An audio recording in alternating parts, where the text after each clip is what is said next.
जगत के नाथ का वो गुप्त परिवार जिसके आंसू देखकर स्वयं जगन्नाथ भी रो पड़ते हैं। ब्रह्मांड के राजा का एक ऐसा मानवीय परिवार जो उनके बीमार होने पर रात रात भर सोता नहीं है।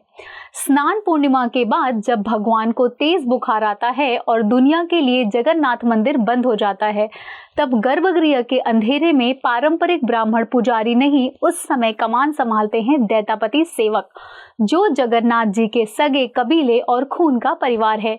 इनका नाता सीधे द्वापर युग के शबर राजा विश्वावसु से जुड़ा है, जो जंगलों में नीलमणि के रूप में भगवान नील माधव की गुप्त रूप से पूजा करते थे। बाद में विश्वावसु की बेटी ललिता और ब्राह्मण विद्यापति के मिलन से इस दैत्यपति के वंश की शुरुआत हुई।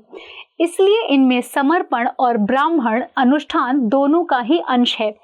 15 दिनों के इस अनसर काल में भगवान को घर का एक बीमार सदस्य की तरह ही रखा जाता है। ये दैतापति अपने हाथों से जड़ी बूटी पीसकर दशामूल का काढ़ा तैयार करते हैं और 1 साल तक जमीन के नीचे रखे गए औषधीय तेल से महाप्रभु की मालिश करते हैं और नीम की पवित्र लकड़ी से बने विग्रह को सुरक्षित रखने के लिए चंदन और प्राकृतिक लेप लगाते हैं। इस समय सेवक के दिल में वही तड़प होती है जो एक माँ को अपने बच्चों के लिए होती है। 15 दिन का यह समय खत्म होते ही यही दैतापति जगन्नाथ जी को पूरी तरह स्वस्थ कर उनके अलौकिक नव यौवन रूप में दुनिया के सामने लाते हैं।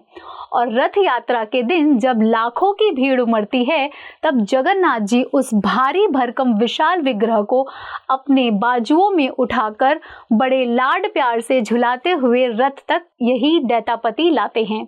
वैसे अगर आपको जगन्नाथ जी से कोई चीज मांगने का अवसर मिले तो आप क्या मांगेंगे? कमेंट्स में बताएं।